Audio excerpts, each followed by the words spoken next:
کچھ کنفیوز ہو رہا ہے، میں ایوان صدارت کی طرف، کیونکہ ذاکر ملک صاحب یہاں ہیں تو ان کا حکم ہے کہ ایوان صدارت میں جو لوگ بیٹھے ہوئے ہیں وہ اپنی تھوڑا مختلف تاثرات اپنے دیں گے تاکہ ہمارے یونیورسٹی کے ریکارڈ میں بھی رہے گا۔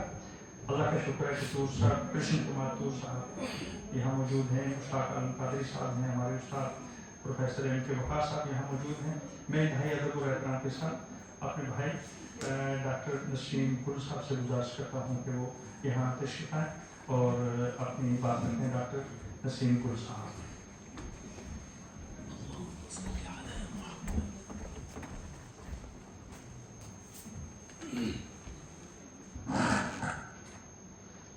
بسم اللہ، السلام علیکم ورحمۃ اللہ۔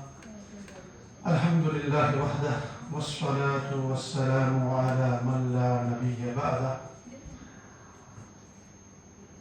ڈاکٹر ذاکر ملک بلیسی صاحب کا جو حکم نامہ ہے، مجھے لگتا ہے کہ اس کی ضرورت میرے لیے نہیں ہے۔ میرا یہاں پہ آنے کا ایک چھوٹا سا مقصد تھا، چونکہ ہم لوگ اسلامک اسٹڈیز سے ہیں تو سر سید حماجت شخصیت، ان کا کنٹریبیوشن اسلامک اسٹڈیز کے حوالے سے، اسلام کے حوالے سے بھی ہے۔ سورۃ البقرہ کے اندر اللہ تعالیٰ نے ارشاد فرمایا، اعوذ باللہ من الشیطان الرجیم، بسم اللہ الرحمن الرحیم، وَإِذْ قَالَ رَبُّكَ لِلْمَلَائِكَةِ إِنِّي جَاعِلٌ فِي الْأَرْضِ خَلِيفَةً قَالُوا أَتَجْعَلُ فِيهَا وَمَن يُفْسِدُ فِيهَا وَيَسْفِكُ الدِّمَاءَ وَنَحْنُ نُسَبِّحُ بِحَمْدِكَ وَنُقَدِّسُ لَكَ قَالَ إِنِّي أَعْلَمُ مَا لَا تَعْلَمُونَ۔ اور اسی میں آگے چل کے جو ہے اضافہ فرمایا اللہ تعالیٰ کی طرف سے سجدے کا، کہ جو جنات موجود تھے وہاں پہ، جو فرشتے موجود تھے، ان کو حکم نامہ اللہ کی طرف سے ہوا کہ اس آدم کے لیے سجدہ کریں۔ یہ جو آیت ہے، جن لوگوں کو ترجمہ کا نہ ہی علم ہے، اس آیت کے اندر اللہ فرماتے ہیں فرشتوں کے سامنے اس کا اظہار کرتے ہیں کہ میں زمین کے لیے جو ہے ایک خلیفہ بنانے والا ہوں، اور وہ خلیفہ جو ہے اس کا ذکر اسی قرآن کی آیت کے اندر جو ہے موجود ہے کہ اس کا نام آدم ہے۔ اسی قرآن کے اندر ہم دیکھتے ہیں کہ اللہ تعالیٰ فرماتے ہیں وَمَا خَلَقْتُ الْجِنَّ وَالْإِنسَ إِلَّا لِيَعْبُدُونَ، کہ میں نے جنات اور انسان کو پیدا کیا اپنی عبادت کے لیے۔ کچھ اور بھی آیات ہیں جن کا ذکر اگر کیا جائے تو بات لمبی ہو جائے گی، لیکن میں لمبی طویل بات کی طرف نہیں جانا چاہتا۔ میں اس چھوٹی سی ان دو آیات کے حوالے سے جو ہے ایک بات آپ کے سامنے رکھنا چاہتا ہوں، اور وہ بات یہ ہے کہ قرآن نے جو کنسپٹ مسلمانوں کو دیا، وہ کنسپٹ یہ ہے کہ اللہ تعالیٰ نے آدم کو پیدا کیا، اور آدم جو ہے انسانی بیس میں اس دنیا کا پہلا انسان ہے۔ سر سید اپنی تفسیر کے اندر اس آدم کا اس حوالے سے انکار کرتے ہیں جس حوالے سے اہل سنت والجماعت، مسلمانوں کی یہ بڑی گروہ نے آدم کو سمجھا ہے۔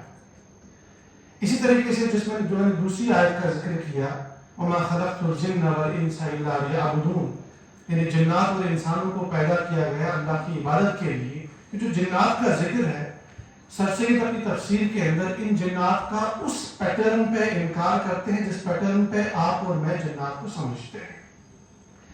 اسی طریقے سے اگر آپ دیکھیں گے کہ سر سید جو ہے معراج کا واقعہ بڑا مشہور ہے، ربیع الاول کے ایام چل رہے ہیں، ہم سب مسلمان جو ہے اس معراج کے واقعے کو اکثر یاد کرتے ہیں اور اس کے بارے میں جو باتیں آئی ہیں جو ان کا ذکر کرتے ہیں۔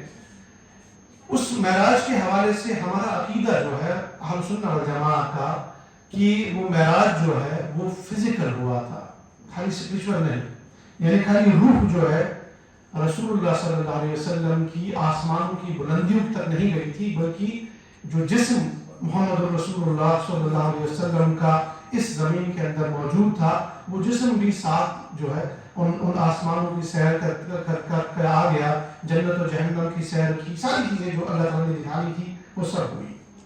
اسی طریقے سے ہم لوگوں کا جو عقیدہ ہے اہل سنت والجماعت کا اور اہل تشیع کا، وہ امام مہدی کے حوالے سے۔ سنیوں کا عقیدہ ہے کہ امام مہدی جو ہے پیدا ہوں گے قیامت سے پہلے، اور وہ اپنے وقت کے امام ہوں گے، ان کی لڑائی دجال سے ہوگی وغیرہ جو ہم باتیں سنتے ہیں۔ اہل تشیع کا امام مہدی کے حوالے سے عقیدہ یہ ہے کہ وہ پیدا ہو چکے ہیں۔ تو دونوں معاملات میں چاہے پیدا ہونے والے ہیں یا پیدا ہو چکے ہیں، امام مہدی پہ ہمارا ایمان ہے۔ اسی طریقے سے ہمارا ایک عقیدہ ہے مسلمانوں کا کہ عیسیٰ علیہ السلام جو ہے وہ زندہ اس دنیا سے اٹھائے گئے اور قیامت سے پہلے ان کو دوبارہ واپس بھیجا جائے۔ جب میں مسلمان کہہ رہا ہوں تو مسلمانوں کی ایک بڑی جماعت، مسلمانوں کی ایک مخصوص جماعت ہے، ان کا کچھ عقیدہ مختلف بھی ہے۔ یہ جو باتیں ہیں ہماری جو ہم مسلمان اکثر اپنے گھروں کے اندر بچپن سے ہی باتیں سنتے آ رہے ہیں کہ آدم علیہ السلام کو پیدا کیا گیا، پہلے انسان ہے، ان کے ساتھ حوا کو پیدا کیا گیا، جنات موجود ہیں، معراج فزیکلی ہوئی وغیرہ وغیرہ جو میں نے باتیں کی۔ سر سید کا ان معاملات کے اندر جو ہے ایک مختلف پہلو ہے۔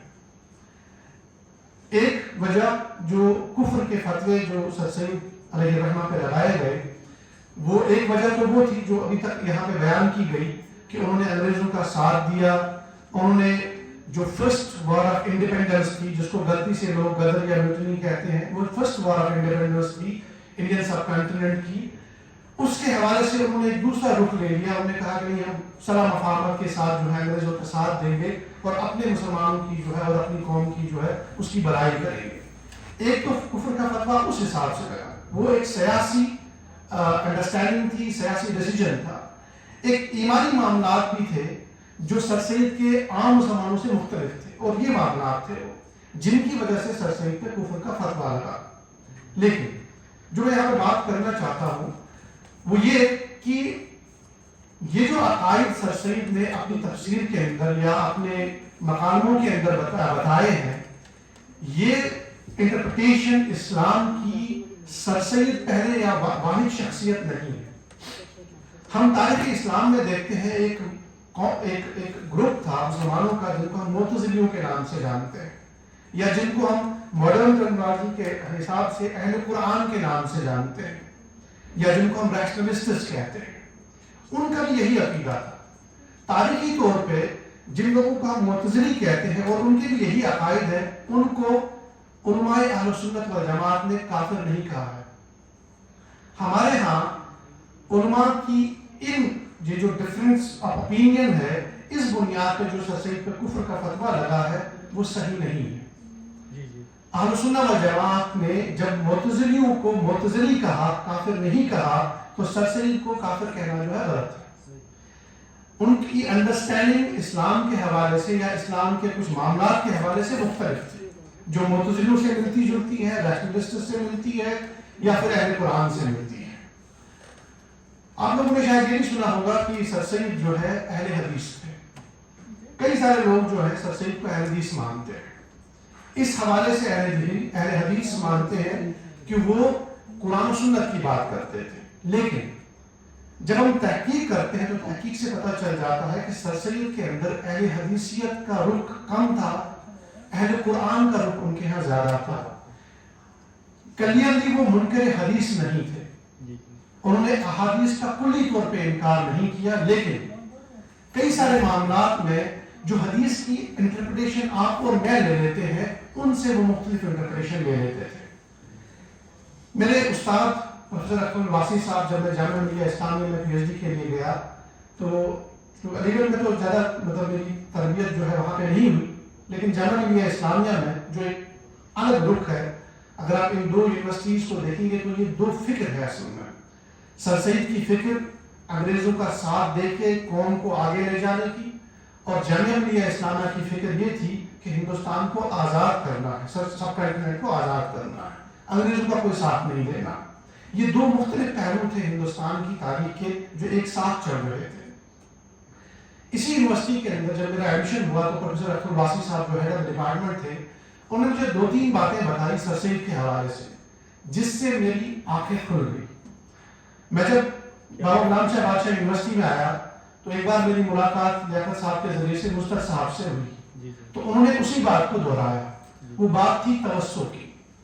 ہم مسلمانوں کے اندر توسع کی کمی ہے اور ہم دوسرے فکر والے کو جو ہے ایبزارب نہیں کر پاتے ہیں، ہم اس کو ڈینائل کر کے ریجیکٹ کر لیتے ہیں۔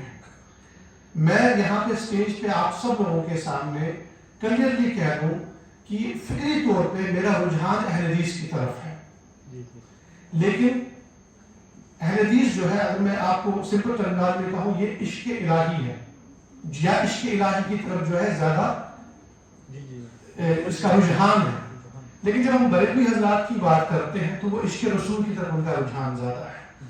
ٹھیک ہے، اور یہ دونوں رجحان ہمارے لیے ضروری ہے. جب ہم تبلیغی جماعت کی بات کرتے ہیں تو ان کا رجحان ایک اور ضروری چیز کی طرف ہے، وہ ہے اصلاح قوم کی طرف. اگر یہ سارے پہلو دیکھے جائے ایک ایک کر کے، تو یہ سارے پہلو جو ہے اصل میں اسی دین کو مضبوط کر رہے ہیں جس دین کو آپ بھی فالو کرتے ہیں، میں بھی کرتا ہوں. سر سید کی جو کنٹریبیوشن ہے یونیورسٹی کے حوالے سے، تفسیر کے حوالے سے، وہ قوم کی، ملت کی کنٹریبیوشن ہے. اگرچہ ان کی فکر مختلف تھی اور اس میں توسع کی بہت ضرورت ہے. میرے استاد کہا کرتے تھے پروفیسر اختر واسی صاحب، جب علی گڑھ مسلم یونیورسٹی کا جب ڈھانچہ شروعات میں، جب اینگلو اورینٹل کالج کا جب ڈھانچہ تیار ہوا، جب دینیات کا کورس شروع کیا گیا، اب ظاہر سی بات ہے کہ سر سید کی خود کی فکر جو ہے معتزلی ہے، ریشنلسٹ ہے، اہل قرآن ہے، لیکن جب دینیات کا سلیبس بنانا تھا تو انہوں نے خود نہیں بنایا، حالانکہ وہ قابل تھے اور علمی گھرانے سے تھے، خود بنا سکتے تھے، نہیں بنایا. انہوں نے اسی دارالعلوم کو خط لکھا جس دارالعلوم سے ان کے خلاف فتوے آتے تھے کفر کے، دیوبند کو. انہوں نے انہیں کو خط لکھا کہ مجھے دینیات کا سلیبس بنانا ہے، آپ کسی عالم کو بھیج دیں جو یہاں پہ دینیات کا سلیبس بنا دے. یہ توسع جو ہے سر سید کے اندر موجود تھا. ایک اور اہم بات جو ہمیں یاد رکھنی چاہیے کہ یہ بھی میں نے اپنے استاد سے سنا ہے اور یہ کتابوں کے اندر موجود ہے. دیوبند سے ایک طالب علم نکلتا ہے چاقو چھرا کچھ لے کے، اس غرض سے کہ مجھے ایک شخص کا قتل کرنا ہے جو حدیثوں کا انکار کرتا ہے، جو جنات کا انکار کرتا ہے، جو فرشتوں کا انکار کرتا ہے، جو آدم کے پہلے انسان ہونے کا انکار کرتا ہے، جو امام مہدی کا انکار کرتا ہے، اس شخص کو مجھے قتل کرنا ہے. علی گڑھ سے دیوبند سے نکلتا ہے، علی گڑھ پہنچتا ہے اور وہاں پہ کوئی شخص ملتا ہے، اس کو کہتا ہے کہ مجھے سر سید کا کمرہ دکھا دو. اس کو دکھایا جاتا ہے. جب وہ وہاں پہ جاتے ہیں تو اندر جو بیٹھا ہوا شخص تھا اس کو کہتے ہیں کہ مجھے سر سید سے ملنا ہے. کہتے ہیں وجہ کیا ہے؟ کہتے میں اس کو مارنے کے لیے آیا ہوں. کہا وجہ؟ کہا کہ اس نے تفسیر لکھی ہے، اس سے مسلم قوم کی جو جوان بچے ہیں جو وہ کسی دوسرے ٹریک پر چلے جاتے ہیں، وہ ایتھیسٹ بن جاتے ہیں، ملحد بن جاتے ہیں، اسلام سے خارج ہو جاتے ہیں. ایک ماڈرن اپروچ ہے اس کا، حدیث کا انکار ہے، اس کا قتل کرنا ہے مجھے. کوئی بات نہیں، رک جا بیٹھ.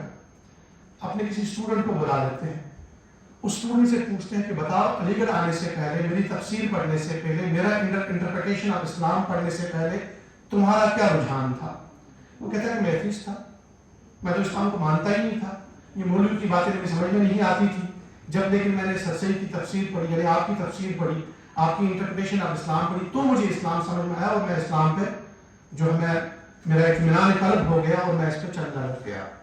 سر سید اس طالب علم کی طرف جو غالباً افغانستان سے تھا، دیوبند سے آیا ہوا تھا، اس کی طرف رک کر کے کہتے ہیں کہ میں نے تفسیر ان بچوں کے لیے لکھی ہے، آپ کے لیے نہیں. آپ جو مدرسے سے پڑھ کے آتے ہیں، آپ کا تو پہلے سے ہی دل مطمئن ہے اسلام پر. میں نے ان بچوں کے لیے تفسیر لکھی ہے جن کو اطمینان قلب ہی نہیں ہے اسلام پر، تو ان کے لیے میں نے ریشنلسٹ اپروچ لکھا ہے. میں نے ایک ایسا اپروچ انٹرپریٹیشن کا کیا ہے جو عقلی بنیادوں پر پورا کا پورا ابھرتا ہے. اس توسع کو سمجھنے کی ضرورت ہے. اگرچہ آپ دوسرے کی رائے سے